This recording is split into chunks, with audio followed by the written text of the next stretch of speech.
हरे कृष्णा। भगवत गीता के लेवल 2 में आप सबका स्वागत है। आज हम छठे अध्याय की शुरुआत करने वाले हैं। श्रील प्रभुपाद की जय। अध्याय 6।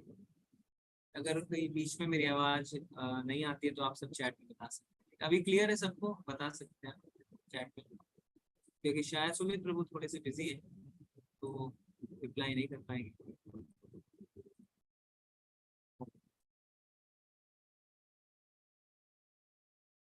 तो आज अध्याय 6 की हम शुरुआत कर रहे हैं। वॉइस कम आ रही है?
ओके, हरे कृष्णा।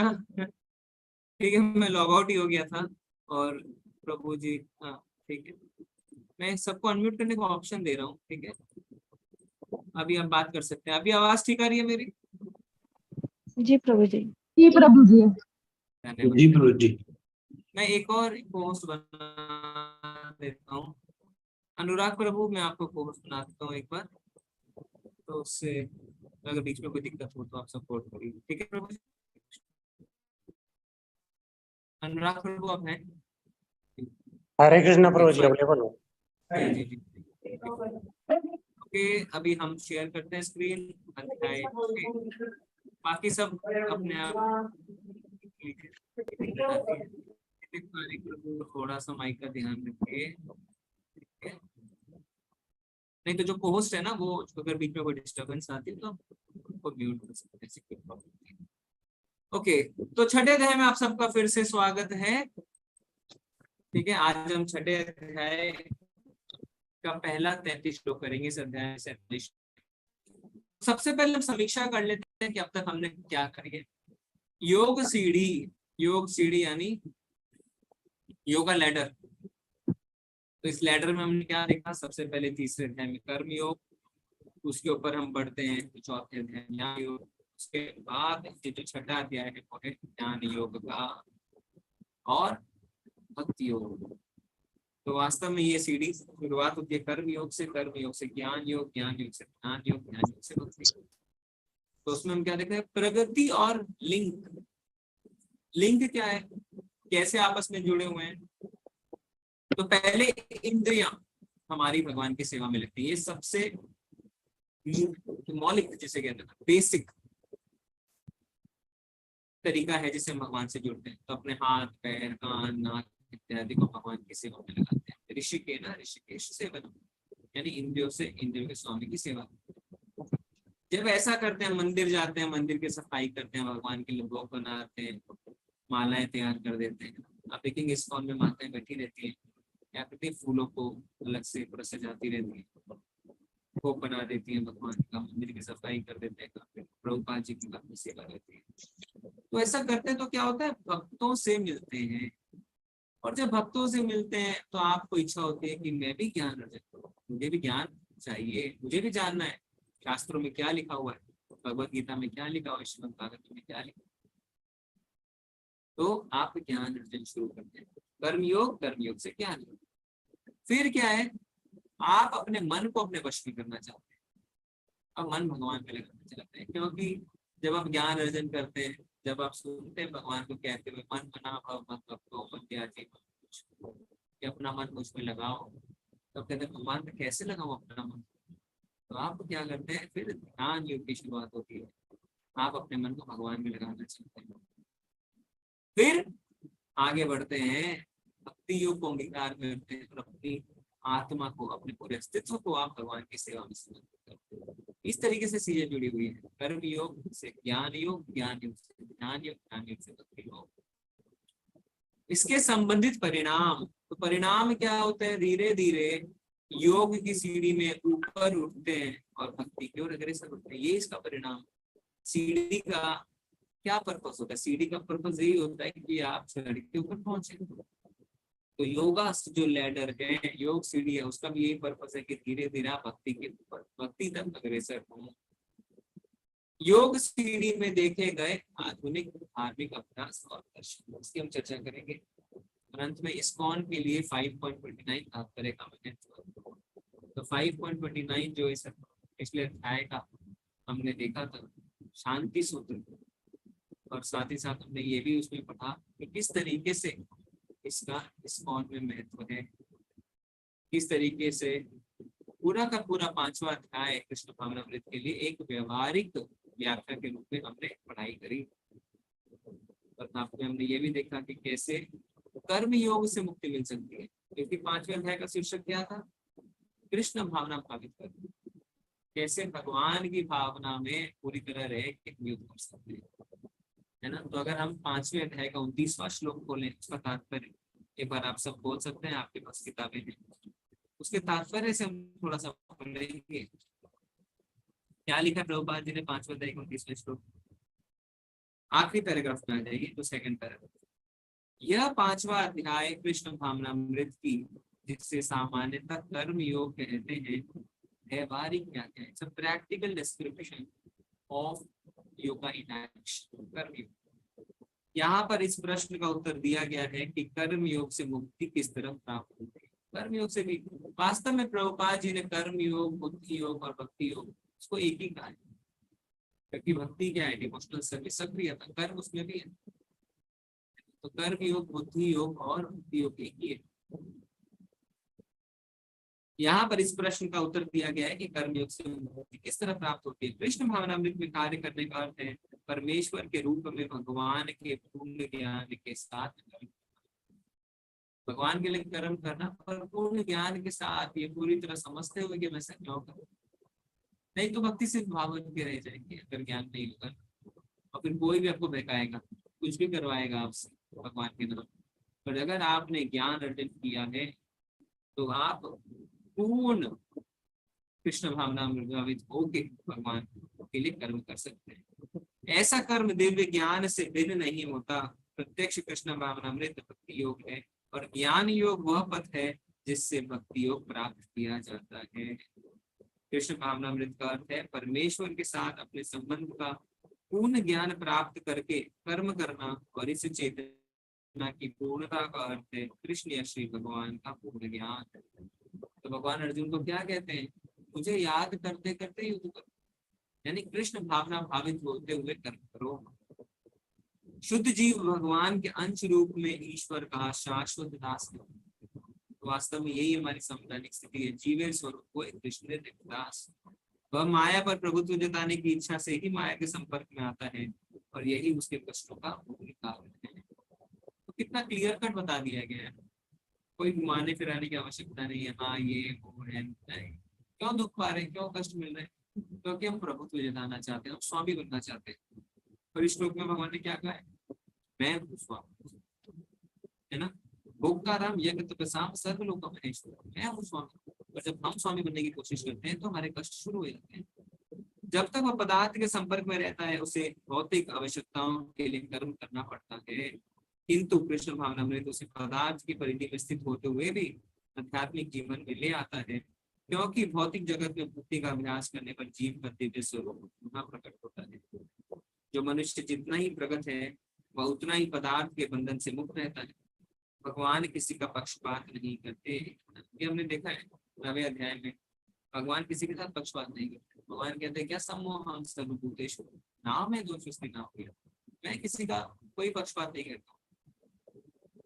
यहाँ तो कृष्ण भावनामृत के लिए व्यक्तिगत व्यवहारिक कर्तव्य पालन पर निर्भर करता है, जिससे मनुष्य इंद्रियों पर नियंत्रण प्राप्त करके इच्छा तथा क्रोध के प्रभाव को जीत लेता है। इच्छा और क्रोध,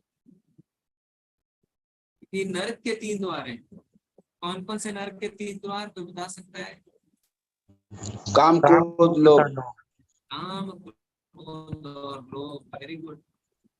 तो भगवान क्या कह रहे हैं, प्रभुपाद जी समझा रहे हैं कि क्रोध जो है, इच्छा जो है, जो काम है, इसके प्रभाव को हम जीत लेते हैं भक्ति से, है ना। अर्जुन भी पूछते हैं भगवान से 30वें अध्याय में, भगवान मैं गलत कार्य करना नहीं चाहता हूँ, पर मानो ऐसा लगता है जैसे मुझे गलत काम में प्रवृत्त किया जा रहा है। तो भगवान क्या कहते हैं, भगवान कहते हैं ये किस कारण है, ये काम के कारण है।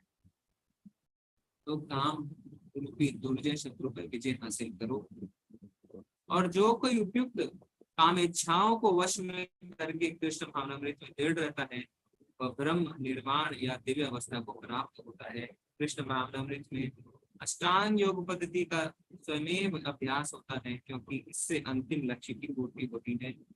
यम नियम आसन प्राणायाम प्रत्याहार धारणा ध्यान समाधि के अभ्यास द्वारा धीरे धीरे प्रगति हो सकती है। तो ये यहाँ पे हमें अगला अध्याय यानी जो आज का हमारा अध्याय 6वां अध्याय, उसके लिए हिंट मिल गया है क्या, क्योंकि ध्यान योग में क्या नियम प्राणायाम प्रत्याहार ध्यान धारणा समाधि, किंतु भक्ति योग में तो ये वास्तव ये प्रस्तावना के स्वरूप है, क्योंकि केवल इससे मनुष्य को पूर्ण शांति प्राप्त हो सकती है।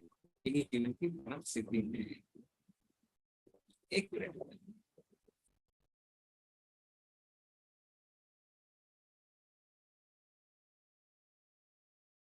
एक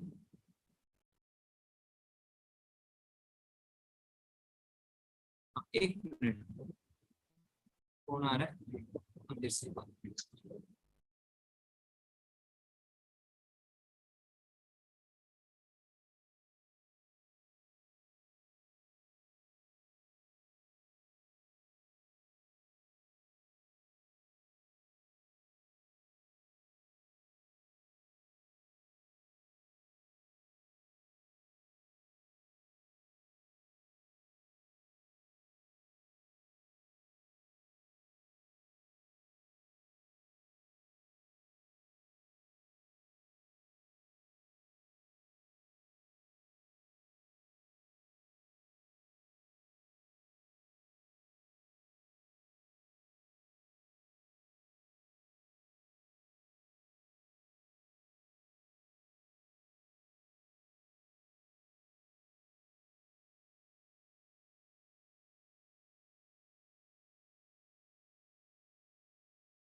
प्रभु जी ब्लैकआउट हो गया।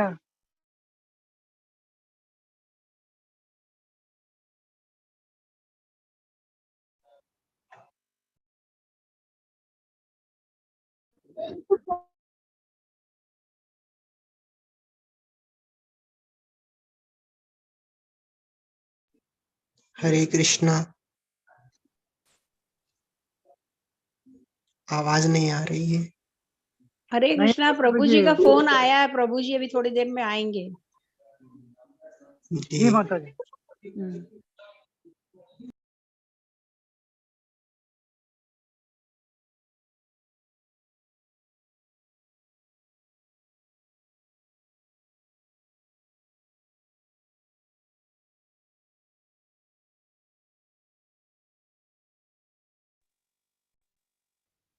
हरे कृष्णा, सभी को सादर प्रणाम।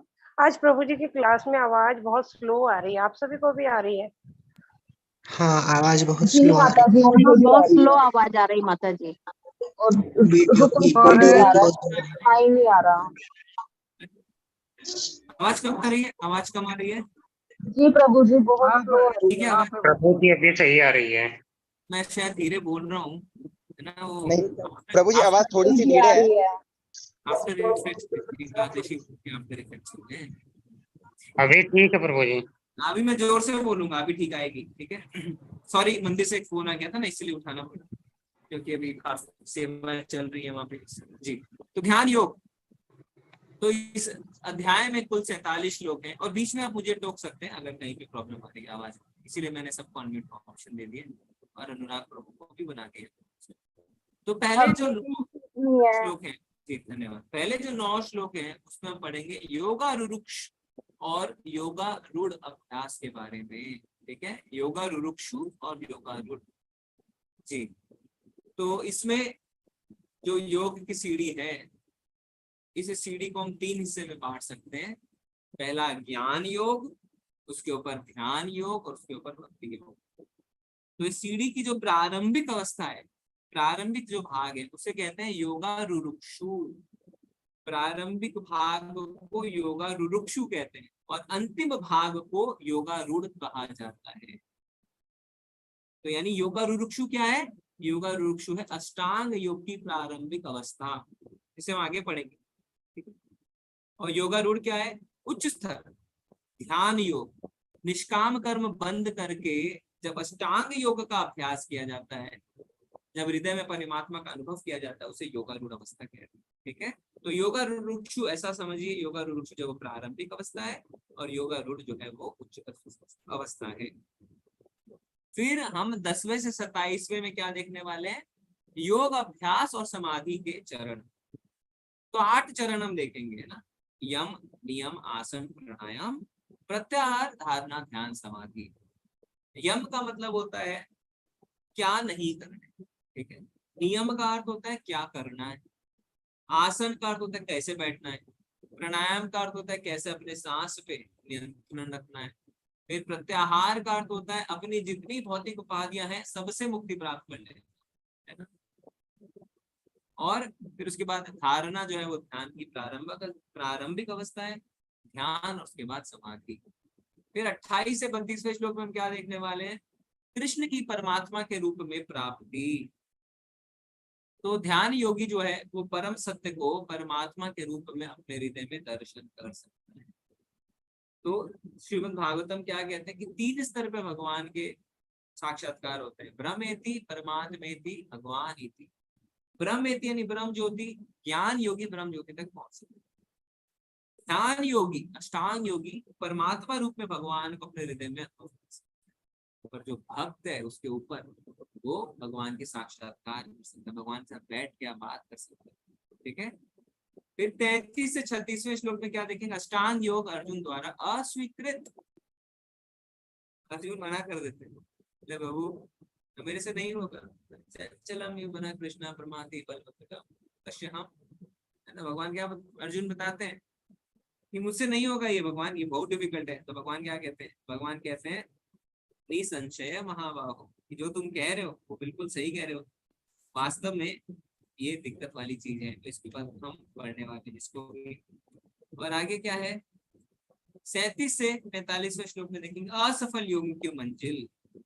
ये बहुत इंपॉर्टेंट है, क्योंकि कई बार क्या होता है, लोग भक्ति से निकल जाते हैं ये सोच के कि ना हम इधर के रहेंगे ना उधर के रहेंगे, हम तो भक्ति पूरी कर ही नहीं पाएंगे, हमारे अंदर तो इतनी क्षमता है ही नहीं।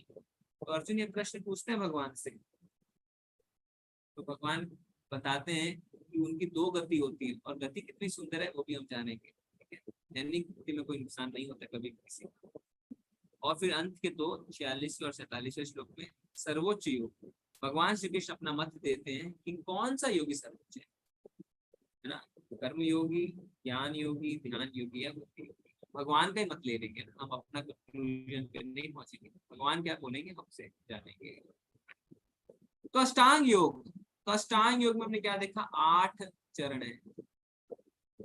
तो सबसे पहले क्या है? यम, फिर है नियम, फिर है आसन, फिर है प्राणायाम, प्रत्याहार, धारणा, ध्यान और समाधि। तो योगा रुरुक्षु क्या है? प्रारंभिक अवस्था, यम से लेकर धारणा तक। यम से लेकर जो धारणा तक की अवस्था को योगा रुरुक्षु कहते हैं। और ध्यान और समाधि की जो अवस्था है उसे योगारूढ़ कहते हैं। यानी जो योग सीढ़ी है उसके प्रारंभिक भाग को योगारूढ़ कहते हैं और अंतिम भाग को योगारूढ़ कहते हैं। यानी योगारूढ़ यानी अष्टांग योग की प्रारंभिक अवस्था, निष्काम कर्म, और योगारूढ़ यानी उच्च अवस्था जिसमें कि ध्यान और समाधि आती है। तो अब जो है मन, उसका इस पूरे ध्यान की विधि में क्या महत्व है? तो वास्तव में ध्यान की विधि में सारा महत्व ही मन का है। कैसे? कर्म योग में अपनी इंद्रियों को भगवान की सेवा में लगा दिया, वेरी गुड। ज्ञान योग में बुद्धि को भगवान की सेवा में लगा दिया, वेरी गुड। अभी मन बच गया ना, माइंड, इसको जब हम भगवान की सेवा में लगाते हैं तो वो ध्यान योग कहा जाता है। मन है योग अभ्यास का केंद्र बिंदु, जो फोकल पॉइंट है, जो मेन पॉइंट है, वास्तव में वो मन ही है। तो आप सब आ जाइए छठे अध्याय के 5वें श्लोक। छठे अध्याय के 5वें श्लोक को हम पढ़ेंगे। क्या लिखा हुआ है यहाँ पे? मनुष्य को चाहिए कि अपने मन की सहायता से अपना उद्धार करे और अपने को नीचे ना गिरने दे। यह मन बद्ध जीव का मित्र भी है और शत्रु भी है। तो क्या है?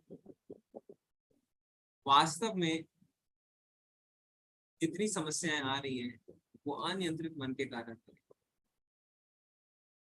और ये बहुत पहले की बात नहीं है। अगर आप अपने पूर्वजों की बातें सुने, खुद के फैमिली में दादा दादी नाना नानी, वो क्या कहते थे? मन का मराया चरखा। जब कहते थे अरे मेरा मन हो रहा है, मेरी इच्छा हो रही है, तो दादी क्या कहती थी? अरे मन का मराया चरखा। यानी मन को इतनी तवज्जो मत दो। अभी क्या हो गया है? अभी सारी तवज्जो मन को दी जाती है। मेरे मन का क्या, मेरे मन का क्या? हाँ बेटा, जैसा मन है वैसा करो, है ना? जैसा आपका मन है बेटा वैसा करो, करते हैं ना। वास्तव में हम सामने वाले व्यक्ति को और खुद को नरक की ओर ढकेल और कुछ भी नहीं कर। जब तक अपने मन को वश में नहीं करेंगे तब तक आप वास्तव में उसके साथ शत्रुता निकालते हैं। प्रभुपाद जी अहिंसा की डेफिनेशन क्या देते हैं कि सामने वाले को जब तक आप कृष्ण भावना भावित से ना जोड़ें, उसे कृष्ण भावना भावित ना करें, तब तक आप उसके साथ अहिंसा कर रहे हैं। अगर आप किसी को प्रोत्साहन दे रहे हैं, हाँ अपने मन का करो, मन का करो, मन का करो, तो आप क्या कर रहे हैं? आप उसे सबसे, उसका जो शत्रु है उसके साथ निवास करने के लिए प्रेरित कर रहे हैं। क्या लिखा हुआ है? यह मन बद्ध जीव का मित्र है और शत्रु भी। इसके तात्पर्य को हम पढ़ेंगे। क्या लिखा हुआ है? लास्ट पैराग्राफ में आप आ जाइए। मन ही मनुष्य के बंधन और मोक्ष का भी कारण है। इंद्र विषयों में लीन मन बंधन का कारण है और विषयों से विरक्त मन मोक्ष का कारण है। तो मन को आप किसी भी दिशा में मोड़ सकते हैं। अगर आपने मन को वश में कर लिया है तो ये मोक्ष का कारण बन सकता है। वश में किया मतलब इंद्र विषयों से विरक्त, no attachment to sense enjoyment. पर अगर आप मन के कंट्रोल में आ गए तो क्या होगा? तो आप इसमें फंस के रह जाएंगे। अतः जो मन निरंतर कृष्ण भावनामृत में लगा रहता है वही परम मुक्ति का भाव। तो कभी भी मन के विषय में कोई भी चीज हमें लाइटली नहीं लेनी चाहिए। हमेशा मन पे बहुत स्ट्रिक्ट रहना चाहिए, बहुत ज्यादा स्ट्रिक्ट रहना चाहिए। प्रभुपाद जी के जो गुरु महाराज भक्ति सिद्धांत सरस्वती ठाकुर प्रभुपाद, तो क्या कहते थे? मन को रोज सुबह 100 बार झाड़ू से पीटो और रोज शाम को 100 बार जूते से पीटो। रोज डेली करो, क्योंकि ये मन ही है जो हमें इस विषय सागर में धकेल रखता है। जो भोग मंत्र, सॉरी, प्रसाद ग्रहण मंत्र, जब हम प्रसाद ग्रहण करते हैं तो भक्ति विनोद ठाकुर क्या कहते हैं प्रसाद मंत्र कि मन जो है उसी के कारण हम फंसे हुए हैं। महाप्रसादे गोविंदे नाम नामनि वैष्णवे सर्व पुण्यमतम राजन विश्वास न जाए थे शरीर विद्या जान जड़ इंद्रिय ताहि काल जीवे पहले विषय सदा। तो क्या कह रहे हैं यहाँ पे, क्या कह रहे हैं भक्ति विनोद ठाकुर कि जड़ इंद्रियां जो हैं वो ही हमें विषय सागर में फेंकती हैं, और इन इंद्रियों में मन जो है वो छोटी इंद्रिय है। भगवान कहते हैं ना ममे वांछो जीव लोके जीव मुक्ता सनातन मना षष्ठानी इंद्रिय। मना षष्ठानी इंद्रिया मतलब 6 इंद्रियां हैं जिसमें मन भी सम्मिलित है। ठीक है, अगला श्लोक क्या है, बंधुरातात्मनास्तस्य येनात्मेवात्मना जिता अनात्मनस्तु शत्रुत्वे वर्तेतात्मेव शत्रुवता। छठा श्लोक, जिसने मन को जीत लिया है उसके लिए मन सर्वश्रेष्ठ मित्र है, किंतु जो ऐसा नहीं कर पाया उसके लिए मन सबसे बड़ा शत्रु है। तो लेवल 1 के जब हम प्रेजेंटेशन देते हैं तो उदाहरण लेते हैं अग्नि का, कि अग्नि जब नियंत्रित रहती है तो ईंधन के रूप में एरोप्लेन में, रॉकेट में इस्तेमाल की जा सकती है और फायदेमंद होती है। एक शहर से दूसरे शहर आप जा सकते हैं, अंतरिक्ष में सैटेलाइट लॉन्च कर सकते हैं। सूर्य से जब गर्मी आपके पास नियंत्रित रूप में आती है बड़ा अच्छा लगता है, प्लेजेंट लगता है। पर यही अग्नि जब अनियंत्रित हो जाए तो क्या होता है, तो दावा अग्नि यानी फॉरेस्ट फायर की तरफ फैल जाती है। तो मन भी हमारा वैसा ही है, जब मन नियंत्रित है तो हमारा मित्र है, पर जब मन नियंत्रण से बाहर हो जाएगा तो हमें एक दावा अग्नि की तरह, एक फॉरेस्ट फायर की तरह, एक जंगल में लगी आग की तरफ बर्बाद कर सकता है। तो इसमें पहला पैराग्राफ हम पढ़ेंगे तात्पर्य का। अष्टांग योग के अभ्यास का प्रयोजन मन को वश में करना है। तो जैसा हमने चर्चा करी कि अष्टांग योग एक्चुअली में मन को वश में करने के लिए, जिससे मानवीय लक्ष्य प्राप्त करने में वह मित्र बना रहे। मन को वश में किए बिना योग अभ्यास करना मात्र समय को नष्ट करना है। तो अगर आप मन को वश में नहीं कर सकते और बैठ के प्राणायाम कर रहे हैं ये सोच के कि हम भगवत प्राप्ति कर सके, समय का दुरुपयोग कर रहे हैं। ठीक है, एक्सरसाइज कर रहे हैं, बहुत अच्छी बात है, पर वास्तव में इसे योग कहना गलत है, क्योंकि योग का मतलब होता है भगवान से जुड़ना। जो अपने मन को वश में नहीं कर सकता वह सतत अपने परम शत्रु के साथ निवास करता है। देखिए, पड़ोसी अगर आपका शत्रु है, दरवाजा बंद कर सकते हैं, उससे बात करना बंद कर सकते हैं, इग्नोर कर सकते हैं, पर मन ही शत्रु हो जाए तो क्या करेंगे, मन को निकाल के कहाँ फेंकेंगे। रात में सोते हुए भी मन आपका एक्टिव रहता है। ऐसे शत्रु के साथ आप जी रहे हैं जो हर समय आपके साथ है। तो आपके पास वास्तव में इग्नोर करना उपाय नहीं है, आपके पास सिर्फ एक ही उपाय है, मन को वश। उसके लिए आपको स्ट्रगल करनी पड़ेगी। इस लड़ाई से आप नहीं कर सकते, इस आलस में आप नहीं देख सकते। वास्तव में आलस ही है, मन को वश में नहीं करना, ये हमारा आलस है और कुछ नहीं। पर ये लड़ाई आपको लड़नी पड़ेगी। क्या करेंगे आप, मन को निकाल के कहीं फेंक सकते हैं क्या? नहीं फेंक सकते। आपके अंदर आपका शत्रु मौजूद है, तो आप क्या कर सकते हैं? You have no other option but to fight and to tame it, to control it. वश में करना पड़ेगा, नहीं तो शत्रु का क्या रहता है टेंडेंसी, शत्रु की टेंडेंसी रहती है आपको बर्बाद। तो जहां पे आप ढीले पड़ जाएंगे मन के ऊपर, वो बर्बाद कर देगा। एवरी मोमेंट, हर समय वो इस ताक में है कि आपको बर्बाद करे, हर समय आपको मन को वश में। और इस तरह उसका जीवन तथा लक्ष्य दोनों ही नष्ट हो जाते हैं। जीवन भी नष्ट हो जाता है, लक्ष्य भी नष्ट हो जाता है। वास्तव में आप देखेंगे तो यही हो रहा है ना, आज लोगों के जीवन जो खराब हो रहा है, किस लिए हो रहा है? गलत आदतों के कारण, गलत कुछ कर दिया, गलत कदम उठा लिया, किस लिए? मन वश में नहीं, इसीलिए तो किया। मन अगर वश में होता तो वो नहीं करते। आवाज फिर से कम आ रही है क्या? हरे कृष्णा, मैसेज आ रहे हैं कुछ? नहीं प्रभु जी, बराबर आ रहे हैं। बराबर है, ठीक है, ओके। जीव जीव की स्वाभाविक स्थिति यह है कि वह अपने स्वामी की आज्ञा का पालन करे। अतः जब तक मन अविजित शत्रु बना रहता है तब तक मनुष्य को काम, क्रोध, लोभ, मोह आदि की आज्ञाओं का पालन करना होता है। तो मन अगर वश में नहीं है तो आप देखिए नरक के तीनों द्वार, काम, क्रोध, लोभ, सबकी आप सेवा कर रहे हैं। किंतु जब मन पर विजय प्राप्त होती है तो मनुष्य इच्छा अनुसार उस भगवान की आज्ञा का पालन करता है जो सबके हृदय में परमात्मा स्वरूप स्थित है। तो आपको समझ में आ रहा है मन को वश में करने की कितनी इंपॉर्टेंस है।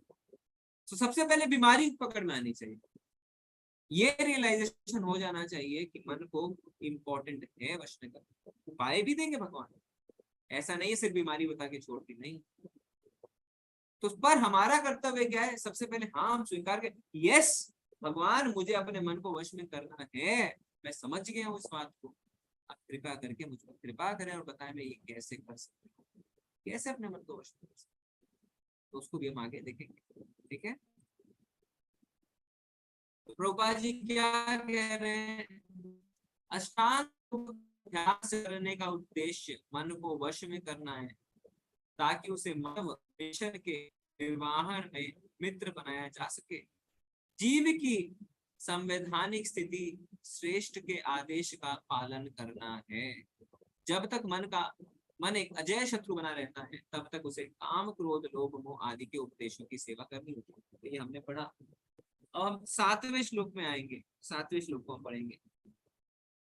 जिसने मन को जीत लिया है उसके लिए उसने पहले ही परमात्मा को प्राप्त कर लिया है, क्योंकि उसने शांति को कर ली है। कितनी बड़ी बात भगवान कह रहे हैं, मन को जीत लेना यानी परमात्मा को प्राप्त कर लेना। कितना इंपॉर्टेंट है मन को जीतना। क्यों? क्योंकि उसने शांति प्राप्त कर ली। वास्तव में आप देखें, आपके अशांति का कारण आपका मन नहीं है। आप अभी बैठ के एनालाइज कर सकते हैं इस चीज को। कौन सी 2-4 चीजें हैं जो आपको अशांत करती हैं? आपके मन के कारण, और कोई कारण नहीं। मन नहीं मानता, मेरा तो मन नहीं मानता। अरे क्या नहीं मानता मन? अशांत रहते हैं हर समय। शांति चाहिए जीवन में तो मन को समझाइए। ऐसे पुरुष के लिए सुख, दुख, सर्दी, गर्मी एवं मान अपमान एक से हैं। मेरे को ऐसा कह दिया, पता है मैं 1 साल से 16 माला कर रहा हूँ, कैसे कह सकता है? मान अपमान एक जैसे होने चाहिए। हाँ मैं मूर्ख हूँ, हाँ मेरी गलती है, मुझे क्षमा करें। वास्तव में मूर्ख हूँ इसीलिए तो यहाँ पे आया हूँ, नहीं तो इस भौतिक जगत में क्या करता मैं। मन जब वश में नहीं रहता है तो ऐसे द्वंद्वों से हम जूझते रहते हैं। देखिए आप सब एकादशी का व्रत कर रहे हैं ना, कितने लोग निर्जला कर रहे हैं। एक माता जी बता रहे थे कि पुरुषोत्तम मास में सिर्फ फ्रूट्स खा रहे हैं एक समय। उनको जीत लिया, मन पे वश हासिल करना सीख लिया तो उससे मन शांत हो जाता। कई लोग कहते हैं प्रभु जी लहसुन नहीं छूटता, प्याज नहीं छूटता, चाय कॉफी नहीं छूटती। वास्तव में मन को आप वश में नहीं कर पा रहे, मन ने जकड़ लिया आपको। आपका दुश्मन आप पे हावी है। कहने को आपका मन है पर वो आपको कंट्रोल करके रखा हुआ है। इसीलिए जब हम रथ का उदाहरण लेते हैं तो बुद्धि के हाथ में लगाम है और लगाम से 5 घोड़े बंधे हैं। घोड़े हैं हमारी इंद्रियां, लगाम है मन और सारथी है बुद्धि। पर मन इतना स्ट्रांग है कि वो बुद्धि पे भी हावी हो जाता है। तो मन को हमेशा आपको अपने कंट्रोल में रखना है। तो नीचे के तात्पर्य में हम पढ़ रहे हैं शुरू से। वस्तुतः प्रत्येक जीव उस भगवान की आज्ञा का पालन करने के निमित्त आया है जो जन जन के हृदयों में परमात्मा स्थित है। जब मन रंग माया द्वारा कर दिया जाता है तब मनुष्य भौतिक कार्यकलापों में उलझ जाता है। अतः ज्यों ही मन किसी योग पद्धति द्वारा वश में आता है त्यों ही मनुष्य को लक्ष्य पर पहुंचा हुआ मान लेना चाहिए। मनुष्य को भगवत आज्ञा का पालन करना चाहिए। जब मनुष्य का मन परा प्रकृति में स्थिर हो जाता है तो जीवात्मा के समक्ष भगवत आज्ञा पालन करने के अतिरिक्त कोई विकल्प नहीं रह जाता। मन को किसी न किसी उच्च आदेश को मानकर उसका पालन करना होता है। तो ये एक तरीका है मन को वश में करने का। कि आदेशों का पालन करिए, जैसा गुरु ने कहा है वैसा करिए। नो इट्स नो बट्स, जी गुरु जैसा आपने करना वैसा करूंगा, मन वश में आएगा। मन को वश में करने से स्वतः ही परमात्मा के आदेश का पालन होता है। क्योंकि कृष्ण भावना भावित होते ही यह दिव्य स्थिति प्राप्त हो जाती है। अतः भगवत भक्त संसार के द्वंद्वों, सुख दुख, सर्दी गर्मी आदि से अप्रभावित रहता है। यह अवस्था व्यवहारिक समाधि या परमात्मा में तलीनता है। तो आपको समझ में आ रहा है ना मन को वश में करना कितना आवश्यक है। प्रभुपाद जी क्या लिख रहे हैं, लेकिन जब मन पर विजय प्राप्त कर ली जाती है तो कोई स्वेच्छा से भगवान के व्यक्तित्व का पालन करने के लिए सहमत होता है। जो सीधे कृष्ण भावनामृत को ग्रहण करता है उसके लिए भगवान की आज्ञा के प्रति पूर्ण समर्पण स्वतः ही हो जाती है। तो कृष्ण भावना भावित होना एक सीधा तरीका है अपने मन को नियंत्रित करने का। कैसे आप नियंत्रित कर पाते हैं मन को, क्योंकि भगवान ने दूसरे अध्याय के 44वें दूसरे अध्याय के आई थिंक 49 और 59 श्लोक में क्या कहा है कि जब हमें उच्च स्वाद का आस्वादन हो जाता है तो निम्न रस हम भूल जाते हैं। 59 श्लोक। तो जब आप कृष्ण कॉन्शियसनेस, कृष्ण भावना भावित होते हैं तब आपको उच्च स्वाद का आस्वादन होने लगता है, हायर टेस्ट। और जब हायर टेस्ट मिलता है तो जितने लोअर टेस्ट है जिसके पीछे आपका मन भाग रहा है अब आप उसे इग्नोर करना शुरू करते हैं और मन वश में आ जाता है। ठीक है ना, बड़ा आसान तरीका है। जब आप भगवान के नाम का जप शुरू करते हैं, प्रसादम खाते हैं, 4 नियमों का पालन करते हैं, मंगल आरती अटेंड करते हैं, एकादशी का व्रत करते हैं, तब क्या होता है, तब आप कृष्ण कॉन्शियसनेस में आगे बढ़ते हैं, कृष्ण भावना भावित होते हैं, मन को ऊंचे स्वाद को चखने के लिए देते हैं। और जब मन वो ऊंचा स्वाद चख लेता है तो फिर छोटी छोटी जो निम्न चीजें हैं जिसके कारण आपका मन भटक रहा था, आप भोग करना चाहते थे, अशांत थे, उन चीजों से आपको राहत मिल जाती है। ठीक है,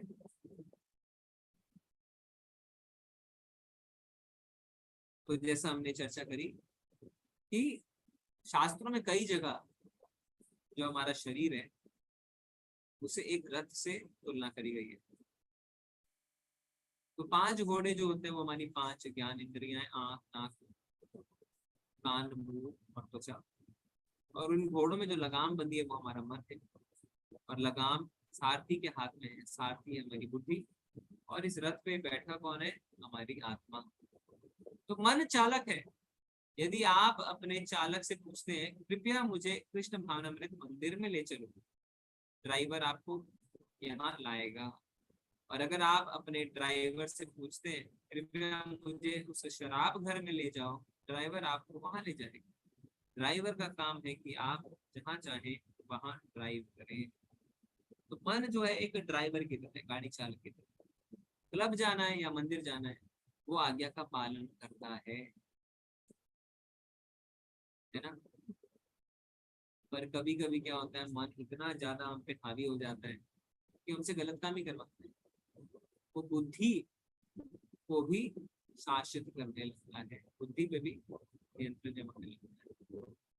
तो वास्तव में होना कैसे चाहिए, अपने मन यानी लगाम के द्वारा हमें अपनी इंद्रियों को वश में करना है और अपनी बुद्धि द्वारा मन को वश में करना है। ऐसा रहेगा तो चीजें परफेक्ट चलती रहेंगी। पर मन को अगर हम बहुत ज्यादा तवज्जो देंगे। हरे कृष्णा प्रभु जी।